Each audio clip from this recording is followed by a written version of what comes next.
Bilal TV. Assalamualaikum warahmatullahi wabarakatuh. Alhamdulillahirabbil alamin wa bihi nasta'inu ala umuri dunya waddin. Asyhadu an la ilaha illallah wahdahu la syarikalah wa asyhadu anna Muhammadan abduhu wa rasuluhu alladzi la nabiyya wa la rasula ba'dah, amma ba'du. Allahumma inna nas'aluka ilman nafi'an wa rizqan thayyiban wa amalan mutaqabbalan. Subhanaka la ilma lana illa ma 'allamtana innaka antal alimul hakim.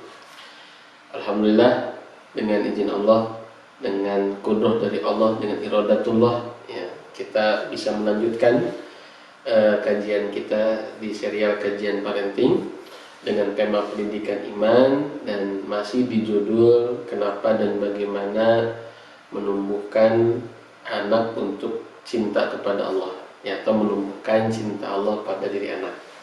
Nah, sahabat-sahabat sekalian, ayah bunda yang dirahmati oleh Allah, tidak lupa sholawat serta salam semoga terlimpahkan kepada qudwah hasanah kita, tauladan kita, yaitu Nabi Muhammad sallallahu alaihi wasallam. Ayah bunda yang sama-sama mengharap ridha Allah Subhanahu wa taala peserta kajian parenting di Bilal TV, insyaallah kita akan melanjutkan tentang how to-nya, tentang bagaimananya, atau tentang tips-tips praktis, ya, menumbuhkan cinta kepada Allah dan diri anak kita.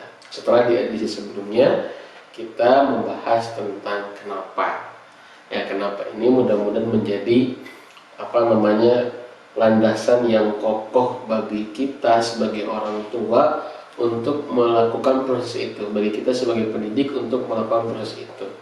Kenapa? Karena seberapa konsistenkah kita, gitu ya, seberapa kuatkah kita, itu sangat dipengaruhi oleh faktor-faktor kenapanya itu, ya, gitu ya. Ini seberapa semangat kita, gitu ya, itu sangat dipengaruhi oleh faktor kenapanya, gitu ya. Dan mudah-mudahan faktor kenapa yang sudah kita bahas, ya, mudah-mudahan bisa menjadi bekal untuk kita melakukan proses itu. Sebelum kita membahas tentang bagaimana, saya mau sedikit sampaikan, menukil salah satu tulisan dari Profesor Dr. Taufik Yusuf Al-Wa'i, ya, dalam bukunya Iman Membangkitkan Kekuatan Terpendam. Wah, ini luar biasa, ya. Jadi kekuatan terpendam itu bisa dibangkitkan dengan iman ternyata. Nah, dalam buku tersebut beliau menulis, iman ibarat peta atau kompas yang dapat mengarahkan kita menuju tujuan. Dialah yang melahirkan dalam diri kita kepercayaan untuk sampai pada sasaran yang diinginkan. Bila seseorang tidak mampu menghadirkan keimanan dalam dirinya, niscaya ia akan menjadi sosok manusia yang tidak berdaya, bagaikan seorang tukang sampan yang tidak memiliki dayung. Nah, sahabat sekalian, ayah bunda sekalian, jadi iman ini ibarat peta atau kompas. Ketiadaan iman, kata beliau, itu bagaikan seorang tukang sampan yang tidak memiliki dayung. Akhirnya mudah terombang-ambing, mudah gelisah, mudah galau, ya, generasi labilisasi hati galau.com, gitu ya. Itu mungkin disebabkan generasi kita itu mudah galau, mudah gelisah, ya, bisa sangat disebabkan sekali oleh ketidakhadiran iman dalam jiwa mereka. Inilah pentingnya pendidikan iman, ya, bukan hanya untuk anak-anak sebetulnya, termasuk untuk kita juga, ya. Maka ayah bunda sekalian, kalimat-kalimat ini adalah memberikan pemahaman yang makin kokoh kepada kita tentang pentingnya pendidikan iman, ya. Baik, ayah bunda sekalian, bagaimana kita berupaya untuk menghidupkan cinta kepada Allah dalam diri anak kita, ya. Yang pertama adalah disebutkan di sini adalah ketika fase pranikah. Jadi ternyata mendidik anak itu semenjak kapan? Semenjak sebelum menikah. Makanya kalau kita sebelum menikah itu pernah asal-asalan memilih pasangan, maka nggak usah diulangi ya, tinggal istighfar aja. Gitu ya. Ya, jadi sebelum menikah kita harus memilih pasangan yang benar. Kata Nabi dalam riwayat, di sini tidak disebutkan ya riwayatnya, tapi saya pernah baca di buku yang lain. Itu ada, di sini cuma terjemahnya, takhayyaru linutufaikum, yaitu pilihlah untuk tempat air mani kalian. Jadi jangan sembarang menumpahkan tempat air mani. Ya, karena rahim yang menjadi tempat air mani itu akan tumbuh karakter atau tumbuh kepribadian yang baik atau buruk. Ya, itu yang pertama, yaitu fase pranikah.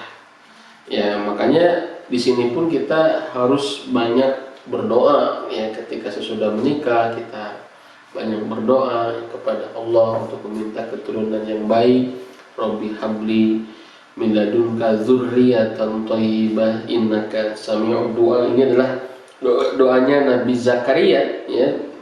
Doanya Nabi Zakaria alaihi salam dalam Quran surat Ali Imran ayat 38. Nabi Zakaria ini adalah pamannya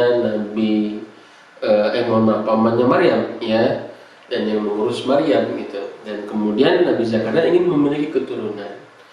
Ya, sudah tua, Allah uji yang belum punya keturunan, maka ada munajat yang disampaikan oleh Nabi Zakaria alaihissalam, Rabbi habli min ladunka dzurriyyatan thayyibah. Ya Tuhanku, berilah aku dari sisi Engkau seorang anak yang baik. Dzurriyyah thayyibah, keturunan yang thayyib. Innaka sami'ud du'a, sesungguhnya Engkau Maha pendengar doa. Atau misalkan doa secara umum orang-orang yang soleh atau ibadur rahman ya, di dalam Quran surat Al-Furqan ya, ayat ke-74, Rabbana hablana min azwajina wa dzurriyyatina qurrata a'yun ya, waj'alna lil muttaqina imama. Wahai Tuhan kami, berikanlah kepada kami istri-istri dan keturunan kami ya, yang menyenangkan hati, yang menyejukkan pandangan. Jadi kalau dilihat itu nenangin gitu ya, ya, adem gitu ya. Dan jadikanlah kami pemimpin orang-orang yang bertakwa. Maka setelah menikah, ini adalah penting kita untuk memperbanyak doa kepada Allah, karena Allah lah yang memberikan keturunan kepada kita. Kuat atau lemahnya ya keimanan anak-anak kita, tentu itu sangat dipengaruhi oleh kehendak Allah Subhanahu wa taala. Sahabat-sahabat sekalian ya, dan ketika memasuki fase alam rahim, nah ini ya kata di sini disebutkan adalah luruskan niat.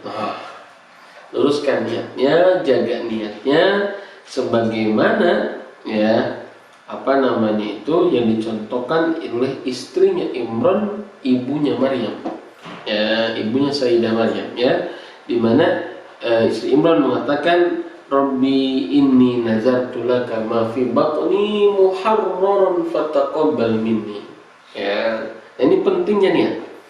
Bagaimana istri Imran berkata ya, Tuhanku, sesungguhnya aku menazarkan kepada Engkau anak yang ada di dalam kandunganku menjadi hamba yang soleh dan berkhidmat nanti di Baitul Maqdis. Luar biasa ya. Jadi memang ya akhirnya, mohon maaf, jadi Allah Subhanahu wa taala akhirnya melahirkan menghadirkan Maryam ya dari istri Imran, dan lahirnya istri Imran itu ya anak yang solehah ya, yang suci, terjaga ya kesuciannya. Itu salah satunya adalah buah doa dan kesungguhan orang tua di dalam alam rahim. Makanya saya suka mengajak kalau anak ada masalah ya kalau anak ada masalah, sebelum menuntut anak, tanya ke diri, sudah luruskah niat kita? Sudah benarkah tujuan kita dalam memiliki anak? Ya, seberapa kuatkah harapan kita anak terhadap agama kita gitu ya. Sebab kalau Maryam disolehkan oleh Allah karena memang sebelumnya ibunya sudah berdoa dan nazar mewakafkan anaknya itu untuk menjadi pembela Baitul Maqdis. Masya Allah. Lalu bagaimana dengan kita? Yang mudah-mudahan orang tua atau bunda-bunda nih yang lagi, para ummahat yang lagi hamil gitu ya, lagi mengandung, ya luruskan niatnya buat ngapain punya anak gitu ya, buat apa punya anak, apa tujuannya. Nah, ketika fase di alam rahim juga dianjurkan di sini adalah dengan memperbanyak mendengarkan Al-Quran, ya, mendengarkan murotal Al-Quran atau membacakan Al-Quran, ya. Intinya yang Al-Quran ini akan menenangkan, menenteramkan. Bahkan kondisi emosional seorang ibu sangat berpengaruh sekali kepada kondisi janin, gitu ya. Kondisi janin sangat berpengaruh sekali, gitu ya.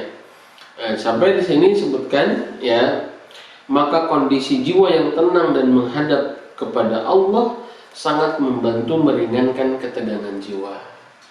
Ya, karena jiwa yang tidak tenang, kata salah seorang ahli disebutkan di sini, ya, sangat berpengaruhi sekali kepada kondisi janin ibunya, ya, gitu ya. Kondisi terhadap janin atau kandungan itu sangat terpengaruh oleh kondisi jiwanya. Maka kata beliau, salah satunya dari Dr. Alauddin Al-Qabanji mengatakan, kondisi jiwa yang tenang dan menghadap kepada Allah sangat membantu meringankan ketegangan jiwa. Dan salah satunya adalah dengan tilawah Al-Quran, dengan zikir kepada Allah, itu akan menenangkan kondisi jiwanya dan berpengaruh sekali kepada janinnya. Bahkan disebutkan Syekh Ali Al-Qarni ini menambahkan dalam ungkapannya, penemuan baru menyatakan bahwa kejiwaan janin itu tidak bisa dipisahkan dengan kejiwaan ibunya. Ya, nggak bisa tuh. Ya, makanya kalau anak kita bermasalah, mohon maaf dulu anak-anak kita, kalau kita lagi ngandung gitu ya, lagi mengandung, lagi lagi hamil, kita, maksudnya para ummahat ya, bukan kita ya. Kalau saya enggak kan ya. Para ummahat ya, itu evaluasi kondisi jiwanya sedang apa gitu ya. Terkadang dia senang, terkadang dia sedih, ya, gitu kan. Terkadang dia terganggu dengan kekeliruan yang dilakukan oleh sang ibu, akhlaknya yang buruk misalkan, perkataannya yang jelek, itu sangat berpengaruh sekali kepada kondisi jiwanya, dan kondisi jiwa sangat berpengaruh sekali kepada janinnya, anak-anaknya. Wallahu a'lam bishawab. Dari penjelasan itu, ayah bunda sekalian, kita makin yakin bahwa mendidik anak itu berawal dari ketika sedang hamil, ya, gitu ya, ketika sedang mengandung. Jadi fase di alam rahim dalam mendidik anak-anak kita. Selanjutnya adalah fase kelahiran sampai 2 tahun. Nah ini ya, apa nih yang bisa kita lakukan dari 0 sampai 2 tahun? Ya, kata beliau, ya, ini bagusnya adalah banyakin lafzul jalalah, Allah, Allah, ya, atau dengan kalimat zikir la ilaha illallah, ya, dengan zikir la ilaha illallah, dengan kalimat-kalimat thayyibah atau kalimat-kalimat zikir yang lainnya, ya, tasbih, tahmid, tahlil, takbir, ya, hauqalah, ya, hasballah, misalkan hasbunallah, ya, wa ni'mal wakil, dan lain sebagainya. Kalimat-kalimat thayyibah ini sangat berpengaruh sekali, ya.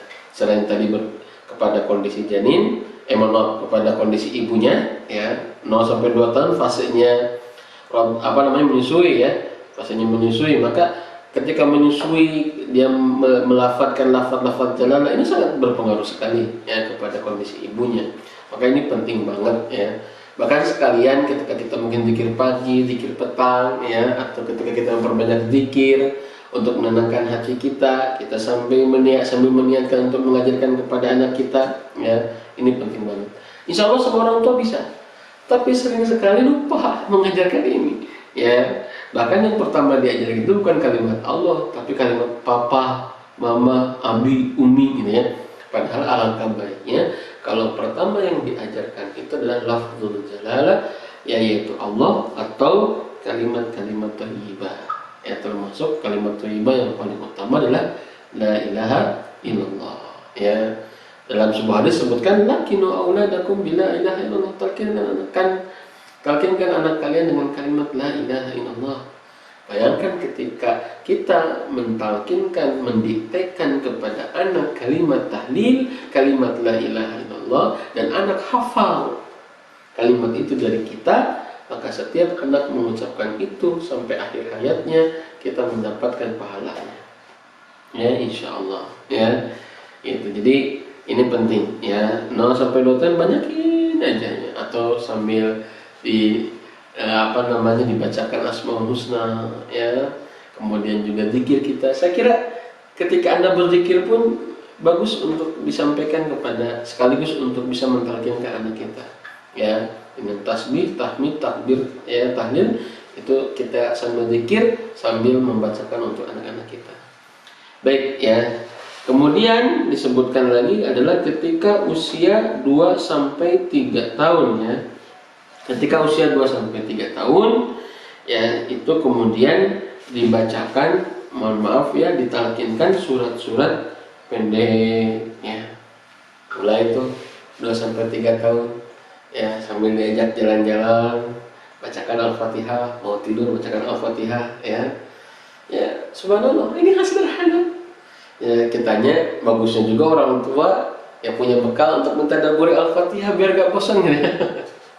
Karena kita bisa menikmati Quran itu kalau kita mengetahui maknanya.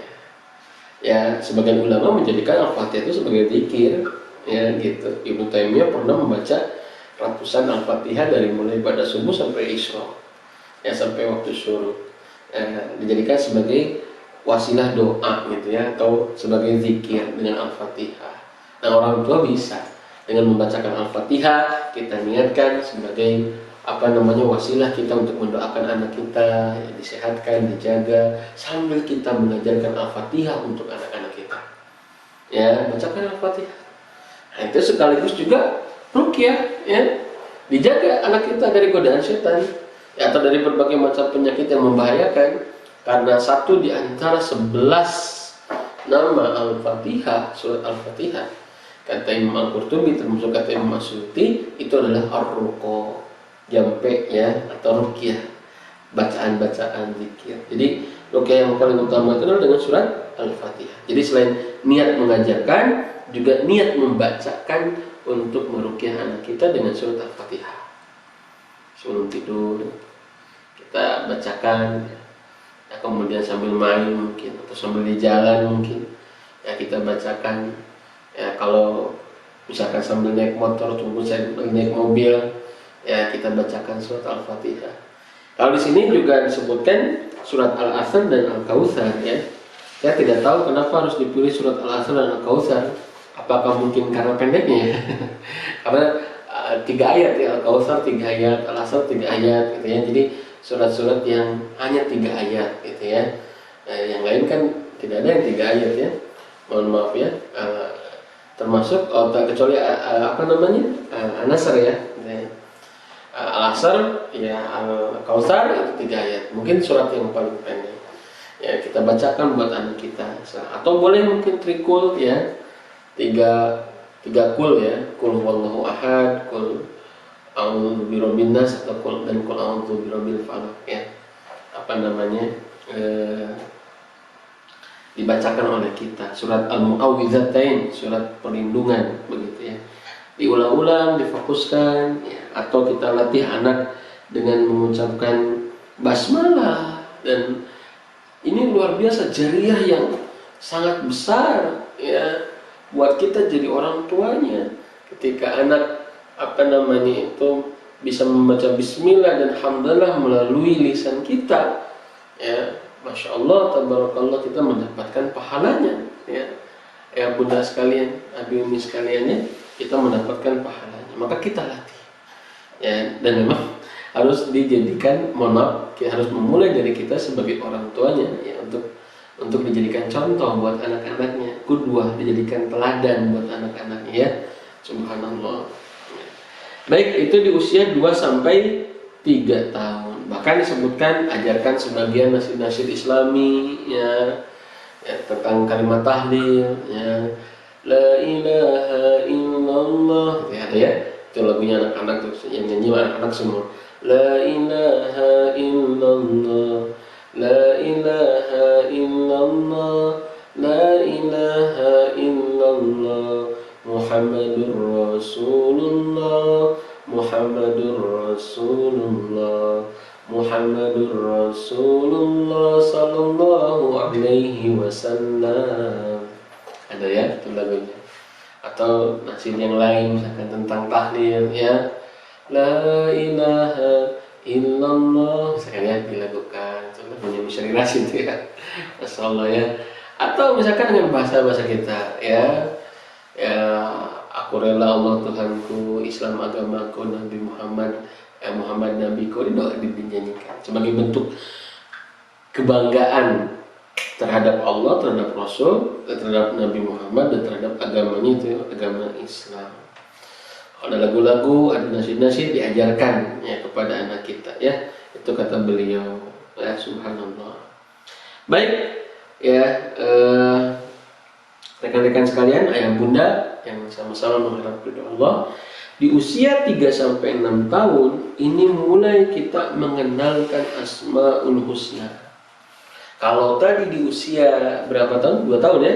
Di usia 2 tahun ya, sampai 2 tahun itu adalah kita banyak melafadzkan lafzul jalalah dan kalimat thayyibah, begitu ya. Di usia 3-6 tahun ya, pada usia ini kata Dr. Amali Ar-Ramadi, kemampuan anak menerima pengetahuan, mengambil pelajaran dan mencontohnya mencapai puncaknya, sebagaimana pula dia senang mendengarkan kisah-kisah. Sekali lagi ya, kata Dr. Amali dalam buku ini, pada usia ini yaitu usia 3-6 tahun ya, mengambil pelajaran dan mencontohnya mencapai puncaknya, sebagaimana ya dia senang mendengarkan kisah-kisah ya, begitu. Jadi apa namanya itu, siap-siap untuk mengenalkan Asmaul Husna itu ya. Ya, mengenalkan Asmaul Husna lewat berbagai macam keterangan. Kita sampaikan yang paling utama itu adalah Ar-Rahman Ar-Rahim.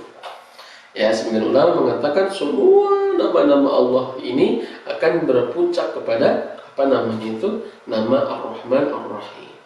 Ar-Rahman Ar-Rahim, kata Hasan Al-Basri, ismani minar rahmah, 2 nama yang bersumber dari Ar-Rahmah, yaitu kasih sayang. Ya, ini kalau dibahas secara khusus panjang lagi ya. Ya, itulah kenapa apa namanya Nabi Muhammad SAW mengatakan ini salah satu keutamaan untuk belajar Asmaul Husna. Inna lillahi tis'atan wa tis'ina isman mi'ata illa wahidah. Yauman ahsoha dakhala jannah. Itu hadis riwayat Imam Al-Bukhari yang Nabi SAW bersabda, barang siapa sesungguhnya Allah memiliki 100 nama atau 100 nama kurang 1 atau 99 kata Nabi. Barang siapa yang mengihsoknya, dia masuk surga. Apa ihsok itu? Ihsok itu kata para ulama, menghafalkan lafaznya, memahami maknanya, dan menggunakannya dalam berdoa. Itu yang disebut ihsok. Jadi barang siapa yang mengihsok Asmaul Husna, maka dia masuk surga. Ya, ihsok itu adalah menghafalkan lafaznya, memahami maknanya, dan menggunakannya dalam berdoa. Inilah pentingnya kita mengenalkan Asmaul Husna itu ya kepada anak kita.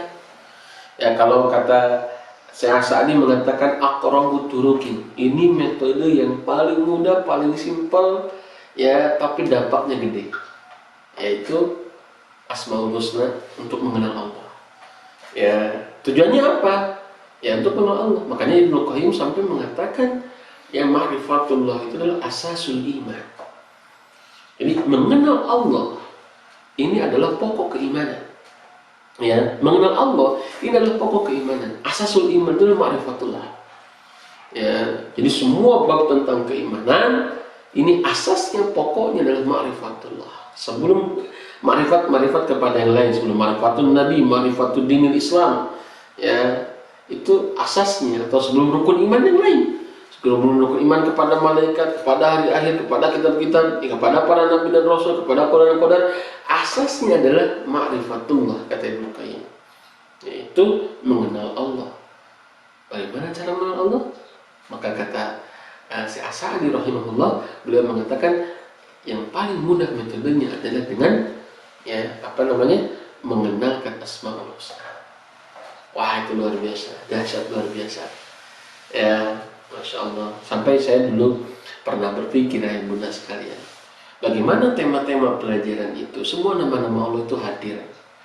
Ya, baik di TK, di PAUD misalkan ya, atau di SD ya. Ilmu apapun Asmaul Husna itu ada, hadir. Makanya kalau kita lihat dalam Al-Quran, ya walaupun ayat-ayat hukum, ya kalimat-kalimat Asmaul Husna Allah itu sering disimpan dalam ayat-ayat hukum, supaya hukum ini atau ibadah ini atau syariat ini tidak berdiri sendiri. Ya, bisa diingatkan yang pembuat hukum siapa, ya tujuannya untuk ke siapa, ya dan sadar siapa yang memerintahkannya. Gitu. Ini penting. Ya, makanya ya saya sempat berpikir gimana ya kalau Asmaul Husna itu bukan dihafal saja secara runut, ya bukan dimaknai secara runut, tapi Asmaul Husna ini ada pada setiap tema-tema karakter gitu ya. Dulu saya berpikir begitu ya. Dan alhamdulillah Allah takdirkan saya ketemu dengan salah satu kitab ya, bukunya itu namanya Falillahil Asmaul Husna, dan kitab aslinya lumayan tebal ya. Saya bilang itu tebal banget, kurang lebih 800 halaman tuh ya, belum lagi berbahasa Arab gitu ya. Subhanallah ya. Tapi Masya Allah, saya temukan ringkasannya, dan ringkasannya itu sudah tematik. Jadi kalau begini ya bunda, jadi kalau anak kita ingin bersyukur, kira-kira Asmaul Husna apa saja nih kategorinya? Anak kita misalkan mau bertawakal, Asmaul Husna apa saja nih yang dihadirkan? Anak kita mau menjadi seorang pemaaf, kita hadirkan karakter pemaaf, peduli, sayang kepada sesama hamba, Asmaul Husna apa yang dihadirkan? Nah gitu ya. Nah itu sudah ada dalam mukhtasar kitab Falillahil Asmaul Husna karangan kalau tidak salah Dr. Abdul Aziz bin Nasir Al-Julail. Si Al-Julail ini ya, si Al-Julail ini menulis kitab itu. Oh, Masya Allah, saya bersyukur sekali mendapatkan buku itu. Ya kenapa? Sebab kelemahan diri saya gitu ya, untuk bisa mengetahui banyak tentang Asmaul Husna, tapi terlintas bagaimana nama-nama Allah ini hadir dalam setiap tema-tema karakter pendidikan kita, dan alhamdulillah kita bisa mendapatkannya dengan izin Allah.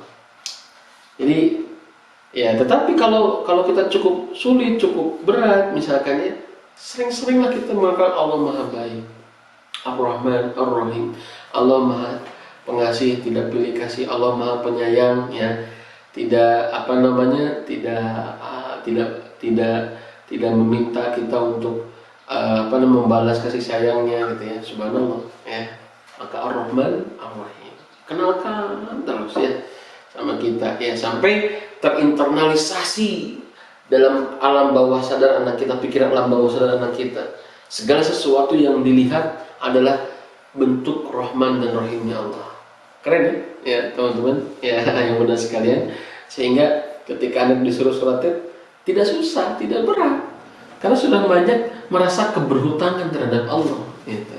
Jadi ini yang penting kita kenalkan ya, Ar-Rahman Ar-Rahim dikenalkan sebelum sifat-sifat Allah atau nama-nama Allah yang memiliki sifat misalkan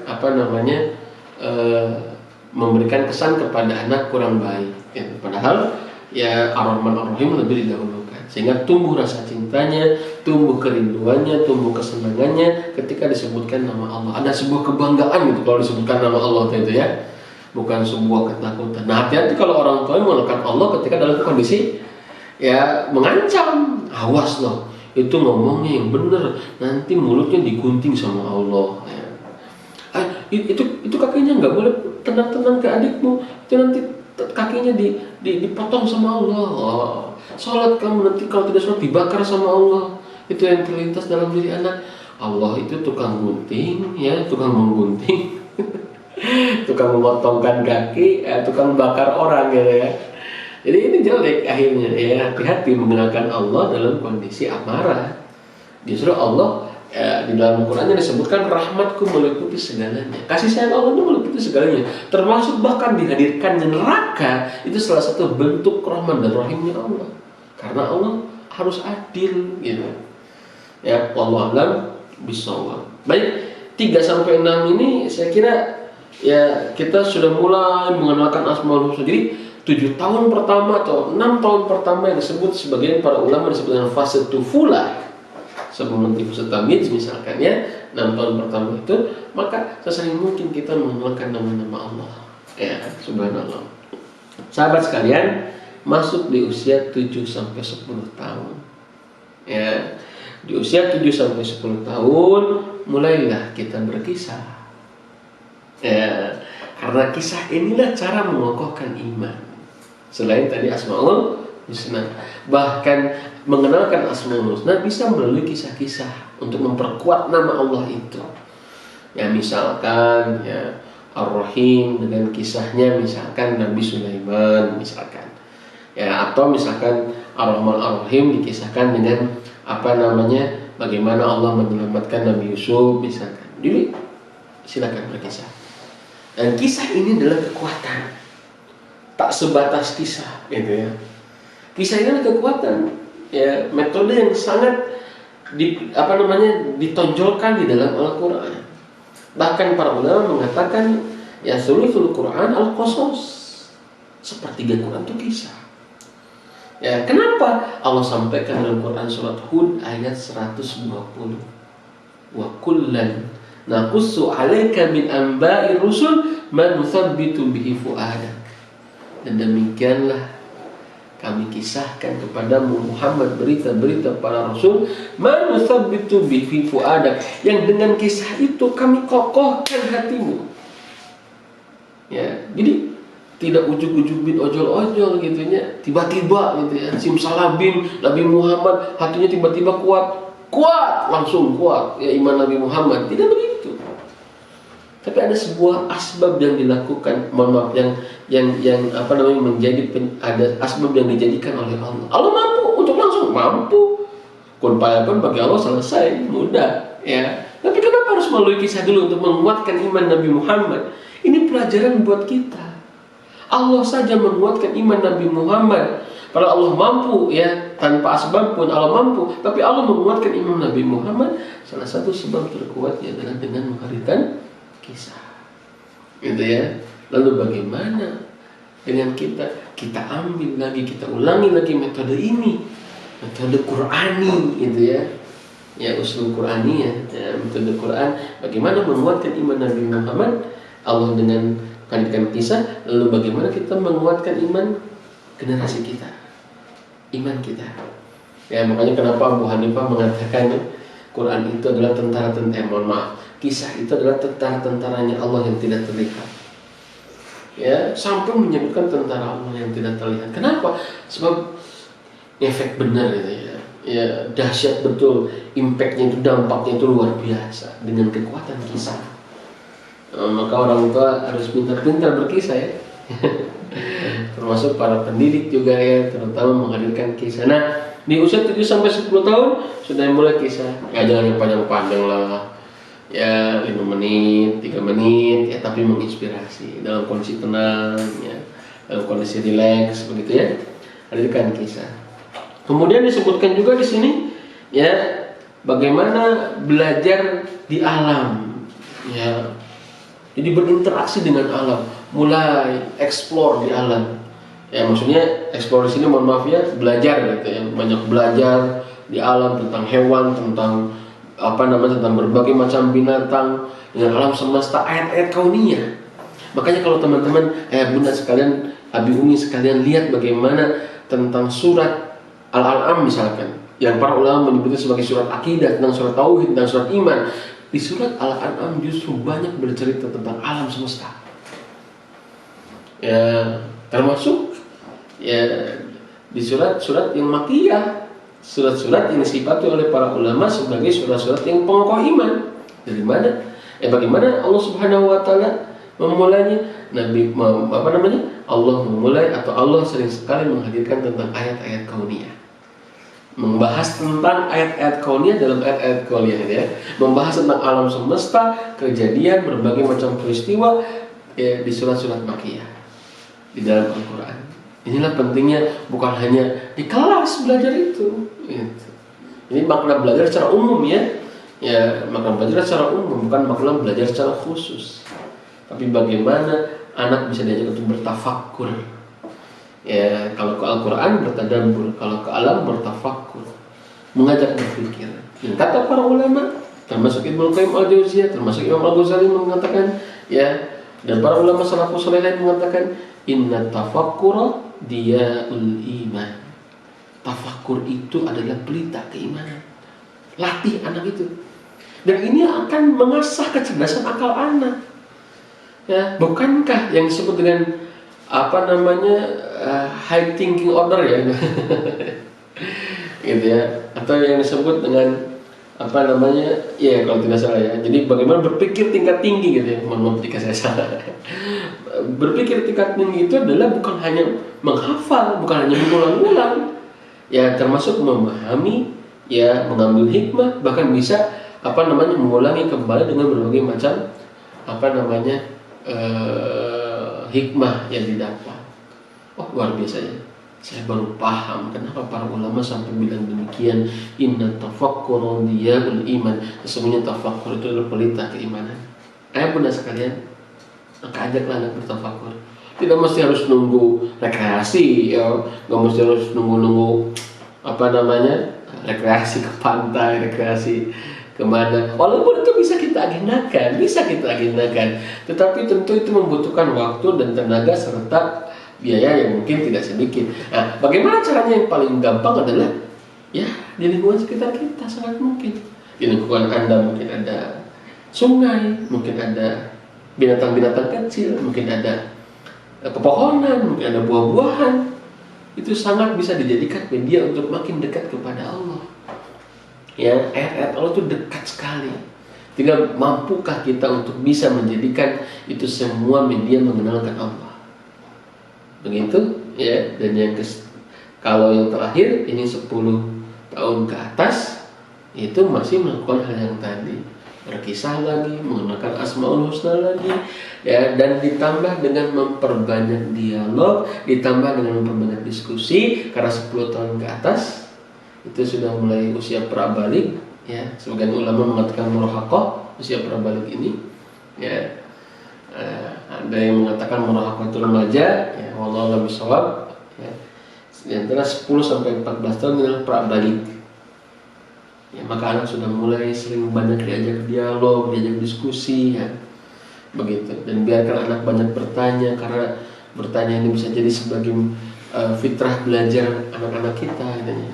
Ada kepenasaran, ada keingintahuan. Kalau bisa kita jawab, kalau tidak bisa kita diskusikan, cari bareng dan lain sebagainya. Indah.